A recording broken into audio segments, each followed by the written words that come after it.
வெண்முரசு. வெய்யோன் 76. பகுதி 9. மயநீர் மாளிகை 13. வாசிப்பது சந்தீப். இரு தாமிரக் கதவுகள் உள்ளங்கை குடுமிக் குழிகளில் உருளைகள் வழுக்கிச் சுழன்று ஓசையின்றி விரியத் திறக்க பேரமைச்சர் சௌனகரும் மறுபக்கம் அமைச்சர் சித்திரகரும் நின்று அனைவரையும் உண்டாட்டு அறைக்கு வரவேற்றனர். வருக. பருவடிவ உணவு அனல் வடிவம் கொள்ளட்டும். உண்பதை அமுதாக்கும் அழிவற்ற தேவர்கள் வந்து அவை நிறைக்கட்டும் என்று தருமன் கைகூப்பி சொன்னான். ஒவ்வொருவரையும் வரவேற்று தலைவணங்கி புன்னகைத்து ஓரிரு சொல் முகமன் சொல்லி வருகைப்படுத்தினான். உண்டாட்டறையிலும் மஞ்சத்தரையிலும் பகைமைகள் இல்லை என்றார் தமகோஷர். உண்டாட்டு நல்ல இடம். அங்கு மூத்த யாதவரின் ஆட்சியே நடைபெறும் என்றான் சகதேவன். மணமாக எழுந்த நுண்வடிவ உணவை ஏற்கனவே உண்டுவிட்டோம். கன்னியின் காதல் கடிதத்தை பெறுவதைப் போன்றது அது என்றார் சலியர். ஜராசந்தன் துரியோதனன் தோளைத் தொட்டு நமது போட்டியை இங்கு வைத்துக் கொள்ளலாமா அரசே என்றான். புன்னகைத்தபடி துரியோதனன், இல்லை, நான் முன்னரே தோற்றுவிட்டேன். பாரத வருஷத்தின் அனைத்து உணவு வகைகளும் பரப்பப்பட்டு உண்டாட்டறையில் புலனடக்கம் பழகும் அளவுக்கு பேதை அல்ல நான் என்றான். ஜராசந்தன் உரக்க நகைத்து, ஆம், நானும் அதையே எண்ணினேன். ஆனால் இதை நீங்கள் சொன்ன பின்பு நான் சொன்னால் நான் வென்றவன் ஆவேனல்லவா என்றான். பொருளற்ற விளம்பரங்கள் வழியாக அந்தத் தருணத்தை அவர்கள் கொண்டாடிக் கொண்டிருந்தனர். உவகையும் துயரும் மொழியை பொருளிழக்கச் செய்கின்றன என்று கர்ணன் எண்ணிக்கொண்டான்.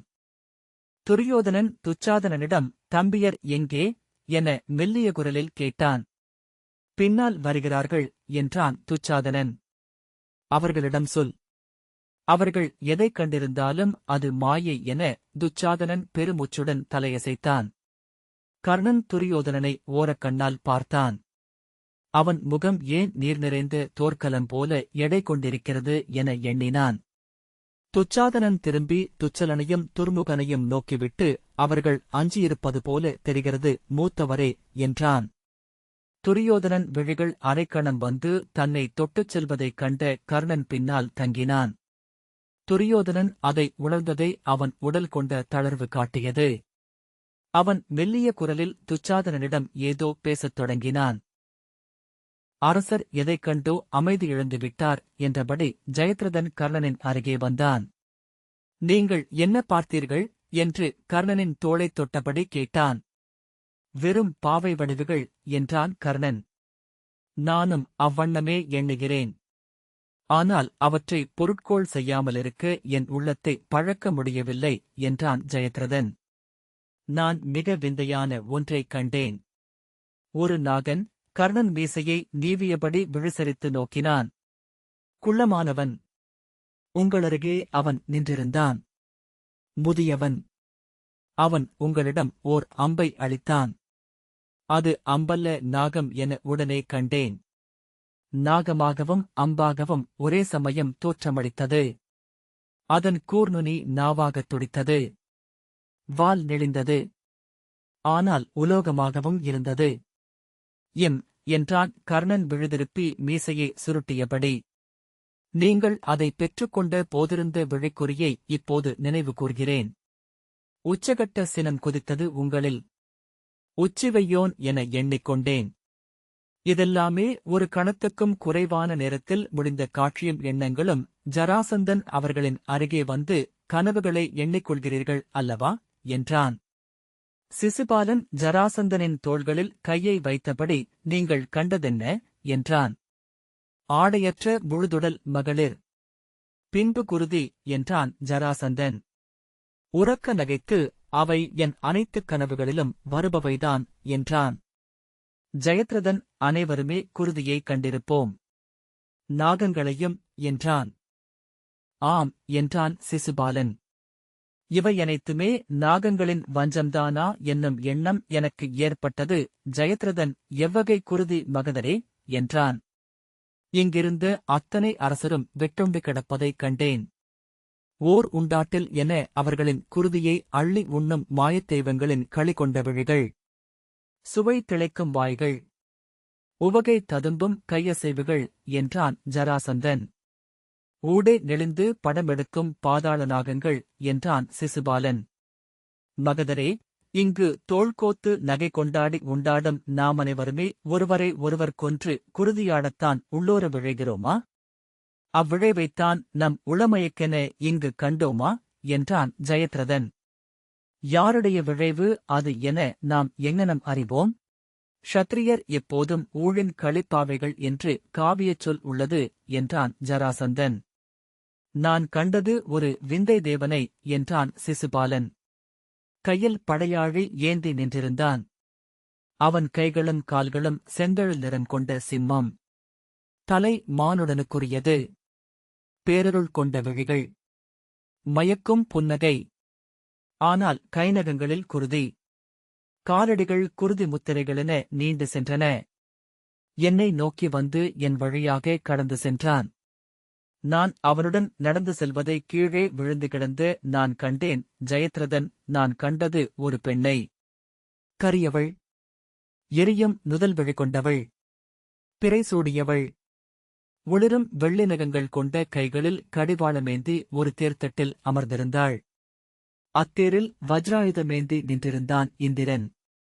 அவள் திரும்பி கைவிரல்கள் நடமிட்டு முத்திரையாட அவரிடம் ஏதோ சொல்லிக் கொண்டிருந்தாள் என்றான். ஒவ்வொருவரும் ஒவ்வொன்றை பார்த்திருக்கிறார்கள் அங்கரே என்றான் ருக்மி. நீள்மூச்சுடன் அருகே வந்த பூரிசிரவஸ், நான் பார்த்தது விழியின்மைகள் என்றான். எப்படி அவ்வளமயக்கு எனக்கு ஏற்பட்டது என்று எண்ணி எண்ணி எட்டவில்லை.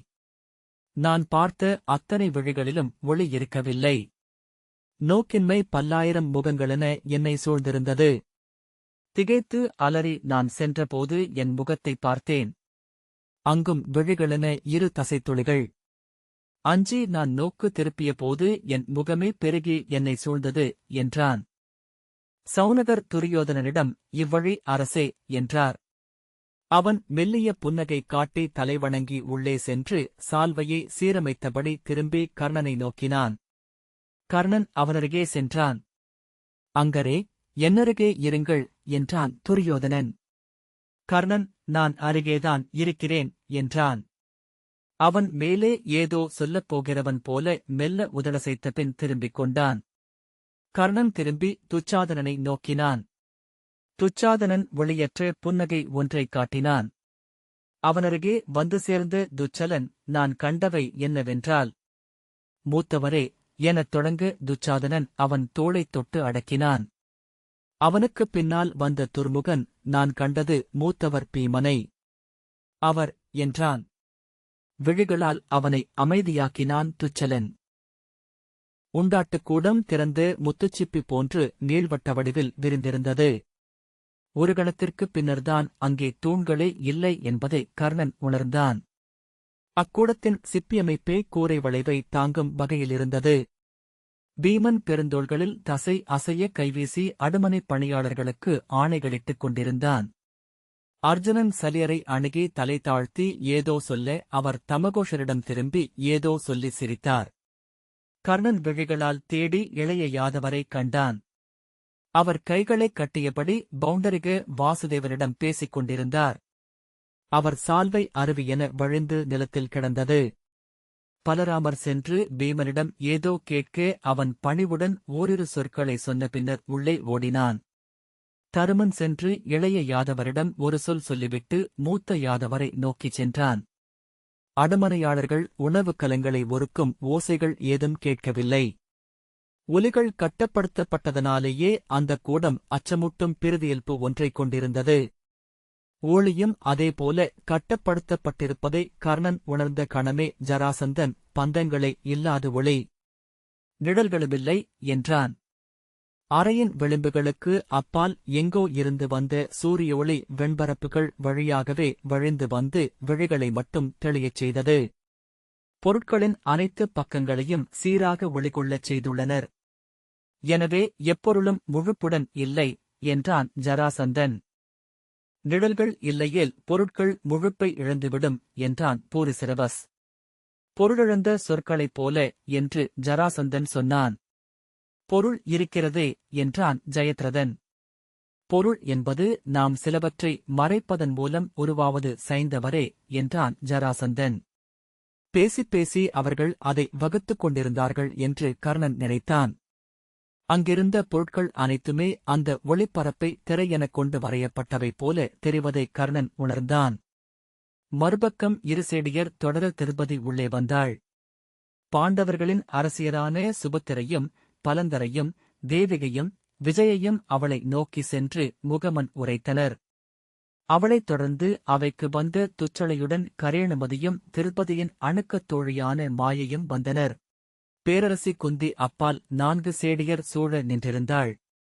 குருகுலத்து அரசி பானுமதியும் அசலையும் உள்ளே வந்தபோது குந்தி அருகே சென்று அவர்களை வரவேற்று கைகளைப் பற்றிக் கொண்டு முகமன் உரைத்தாள். மேலும் மேலுமென அரண்மனைப் பெண்கள் உள்ளே வந்து கொண்டிருந்தனர். துருபதனின் இளைய அரசி பிருஷதி வந்தாள். திருஷ்டத்யும்னன் எரியும் தழல்களால் சூழப்பட்டவனாக வாளுடன் பாய்ந்து செல்ல தலையற்ற உடல் ஒன்று அவனைத் தொடர்வதை மாயக்கூடத்தில் கண்டதை கர்ணன் நினைவுகூர்ந்தான். பெண்கள் அவை கூடத்தில் இருந்த ஒதுக்கம் இல்லாமல் இயல்பான விடுதலையுணர்வுடன் இருந்தனர்.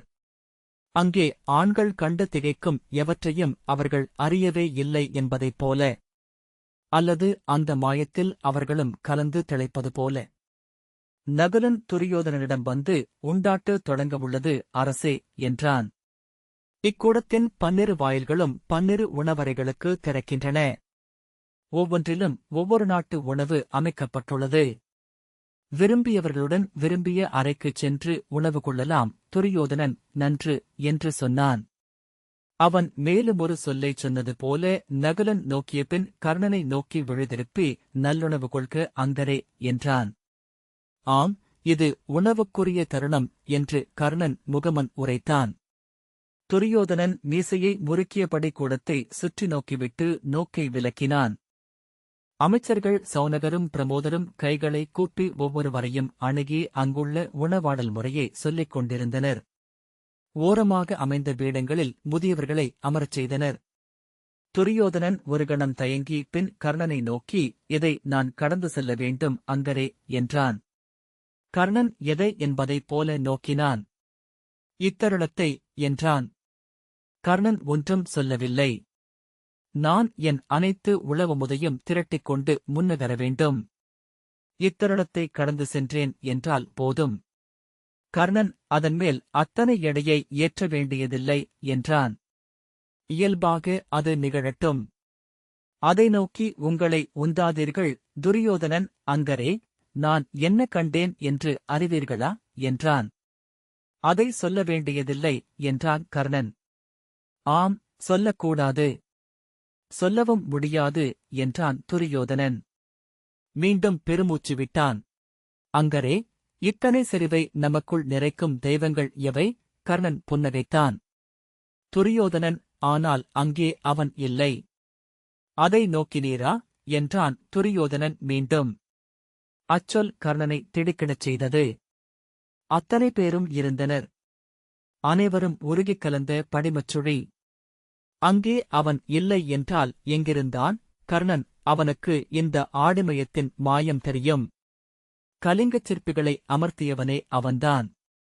ஆடிகளின் முன்னாலிருந்து விலகியிருப்பான் என்றான். திகைப்புடன் நோக்கி, எவரை சொல்கிறீர் என்றான் துரியோதனன். இளைய யாதவனை என்றான் கர்ணன். நான் தருமனை சொன்னேன். ஆம், இளைய யாதவனும் படிமப்பெருக்கில் இல்லை. விந்தைதான் என்றான் துரியோதனன். தரையை கூர்ந்து நோக்கி, இந்தத் தரை என்ன நீரால் ஆனது போல் தெரிகிறது என்றான். கர்ணன் குனிந்து நோக்கியபோது அவர்களின் நீர்ப்பாவைகள் தலைகீழாக நெளிந்தன. ஆம், நீர்தான் என்றான். அவர்கள் நோக்குவதைக் கண்ட ஜராசந்தன் சிரித்து, நானும் அவ்வண்ணமே எண்ணினேன் அங்கரே. இது நீரல்ல, மெருகேற்றப்பட்ட பளிங்குதான். நம்மேல் படும் ஒளியை நெளியச் செய்கிறார்கள். ஆகவே பாவைகளும் நெளிந்து நீரெனக் காட்டுகின்றன என்றான். ஜெயத்ரதன் நோக்கிய பின் ஆம் என்றான். மெல்ல காலெடுத்து வைத்து நடந்து சிரித்தபடி திரும்பி, அப்படியென்றால் நீரென்பது என்ன? ஒருவகை ஒளி மட்டும்தானா என்றான். ஜராசந்தன், மெய்ப்பொருள் தேடுகிறீரா? நன்று. சொல்மயக்கால் விழிமயக்கை அள்ளுவது அது என்றான். எப்போதும் உங்களுக்கு மெய்ப்பொருள் மேல் ஓர் இளக்காரம் என்றான் பூரிசிரவஸ். ஆம், நான் அரசனானதும் முதலில் அஞ்சியது மெய்ப்பொருள் சூழ்க்கையைத்தான். அறிஞரவைட்டி அதை அமர்ந்து கற்றதும் அதை கடந்து சென்றேன். அது காண்களிரு வென்று மத்தகத்தில் அமர வேண்டுமென எண்ணியிருந்தேன். அது நிழல்குவை என்று கண்டேன். விரல்களால் அதை அமைக்கும் கலையை நானும் கற்றேன் என்றபின் நகைத்து, மெய்ப்பொருள் என்பது அறத்தை சமைப்பதற்கான கலம். கலம் கைக்கு வந்தபின் விரும்புவதை சமைக்க முடியும் என்றான். சூழ்ந்திருந்த சுவர்கள் எவற்றையும் எதிரொலிக்கவில்லை என்பதை கர்ணன் கண்டான். அங்கிருந்த நிழலின்மையே மேலும் மேலும் அமைதி இழக்கச் செய்கிறது என்று புரிந்தது. நிழல்கள் மறையவில்லை, ஒளிந்து கொண்டிருக்கின்றன. தொடுவானம் போல வளைந்த கூடத்தின் விளிம்புகளில் கொலைவாளின் கூர்மை. இதற்குள் ஒரு போர் நடந்தால் நம்மையே நாம் அம்பு செலுத்திக் கொன்றுவிடக்கூடும் என்றான் ஜெயத்ரதன். பீமன் வந்து ஜராசந்தனை வணங்கி, மகதரே, தங்களுக்கான உண்டாட்டு பீடம் அங்கே உள்ளது, வருக என்று அழைத்தான். ஜராசந்தன், நான் இன்னும் உணவை தேர்ந்தெடுக்கவில்லையே என்றான். என் சுவையே உங்களுக்கும் இருக்கும் என நானே வைத்துக் கொண்டேன். ஜராசந்தன் சிரித்து, ஆம், உண்மைதான் என்றான். அது தென்னகத்து நாகர்களின் சமையல். தீ தொட்ட வெற்று ஊன். பசுங்குருதுச் சுவை கொண்டது. ஜராசந்தன் பீமனின் தோளைத் தொட்டு, நன்று நன்று என்றான். துரியோதனன் அத்தருணத்தை பயன்படுத்திக் கொள்ளப் போகிறான் என கர்ணன் எதிர்பார்த்தான். ஆனால் அவன் அவர்களை நோக்கவில்லை. மகளிர் பகுதியை நோக்கி கைசுட்டி, அங்கரே, அவள் அணிந்திருப்பது தேவயானியின் மணிமுடி என்றான். அவன் குரலில் இருந்த பதற்றத்தை உணர்ந்து, ஆம் என்றான் கர்ணன். நான் சொன்னேனல்லவா, அரசர்களின் குடியவையில் அவள் அம்மணிமுடியை அணிந்துதான் வருவாள் என்றான். கர்ணன் தலையசைத்தான். அவள் அந்த மணிமுடியை எப்போது அணிந்தாள் என்று அவன் எண்ணம் ஓடியது. ஜராசந்தன் துரியோதனனிடம், கௌரவரே, நாங்கள் பசுங்குருதி சுவை கொண்ட உணவை அருந்தப் போகிறோம். வருகிறீர்களா என்றான். மல்லர்களுக்குரிய உணவு. திமிலெழுந்த வேசர நாட்டுக்காளை.